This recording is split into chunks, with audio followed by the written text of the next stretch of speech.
Labiausiai pradžiugino rungtynių pradžia, kaip mes įėjom, startinis penketas, labiausiai nuliūdino, kas kilo nuo suolo. Čia vieną kartą vieni kils nuo suolo, kitą kartą kiti, bet šiandien labai nesmagu tas, kad mes įgijom pranašumą ir mes žaisdami vienas rungtynės per savaitę mes leidžiam savo kažkur atsipalaiduoti. Tai yra vienintelis šansas dabar mums būti geresniems per tokias rungtynės ir mes tą privalom kaip treneriai išaiškinti, žaidėjai privalo tą kaip žaidėjai suprasti.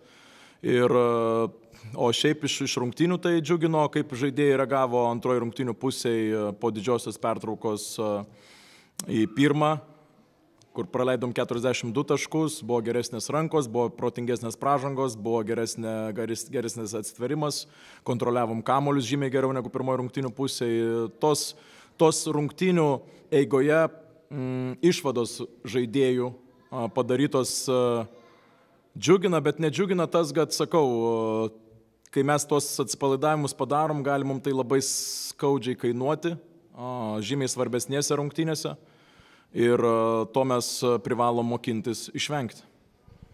Ta pokytį pirmos ir antros rungtynių pusių turbūt geriausiai iliustruoja Martyno Echodo statistikos eilutė.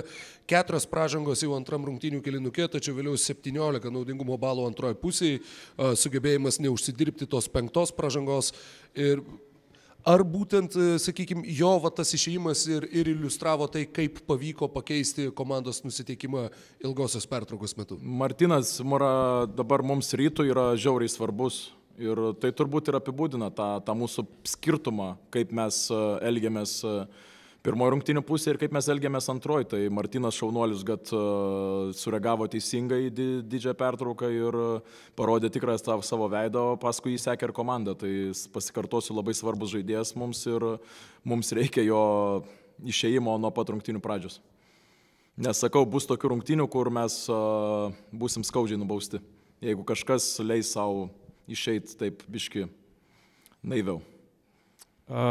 Didokas klaidų skaičius, 18 klaidų šiandien, aišku, jūs peržiūrinėsit, analizuosit rungtynes, bet iš jūsų pirmi įspūdžiai, ar tai labiau priskirtumėt Šiaulių energijai, gerai gynybai, ar labiau auklėtinių atsipalaidavimui, kaip minėjot ir panašiai?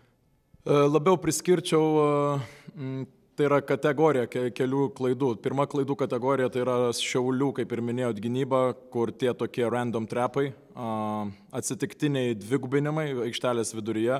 Tam mes ruošiamės, bet netikėjom, kad tai gali būti taip aktyviai. Žmogus per vieną pasą jis nebuvo pasiruošęs. Kitos klaidos iš tų žaidėjų, kurie šiek tiek nesportavo su komanda, jie grįžinėja į ritmą. Tai yra kita kategorija, o trečia kategorija yra atsipalaidavimas. Tai neišprovokuotos pražangos ir bandymas žaisti kažkaip labai komplikuotai, kai mes privalom kartais žaisti labai paprastai, kas, manau, mums labai sekasi. Ir paskutinis klausimas.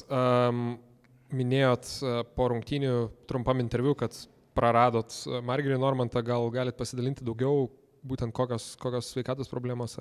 Nenorėjom tiesiog rizikuoti šiandien, nėra nieko jam baisaus, jisai dar vakar sportavo su mumis pilną treniruotę, šiek tiek pajuto skausmus ir šiandien mes nusprendėme jo nežaisti, mums reikės jo kitą savaitę, aišku, KMT finaliniam ketvirtą ir nenorim rizikuoti. Turim kitus žaidėjus įvedinėti, smagu, kad Lukas grįžo, smagu, kad Arnas grįžo, tai turim tiem žaidėjams irgi suteikti galimybę ir turim būti visi formoje. Tas labai svarbu ir tas yra, patikėkit, labai sunku, kai yra vienos rungtynės per savaitę. Jau kolega sakė, kad tai paskutinis klausimas, bet paminėjo Arną Veličką, jis atstovaus komandai snaiperių konkurse Karaliaus Mindaugo taurės finalo ketvirto metu. Ar ta atranka vyko žaidėjams persimetant tarpusavyje, ar kažkokiu kitų principų buvo deleguotas būtent jis? Turbūt mūsų Jeep arenos kamerų principų, nes matom, kas daugiausiai praleidžia arenoje laiko, laisvalaikio, per day-offus, po treniruočių, kartais prieš naktį. Atskirai ateina, tai turbūt iš tų įrašų, o šiaip paprastų tokių komandinių tai tikrai nedarėm. Tiesiog nusprendėm deleguoti Arną, nes jam jokio skirtumo nėra, ar prieš rungtynės išsimes jisai 1000 ar 500, jisai gali savo žaidimą žaisti toliau.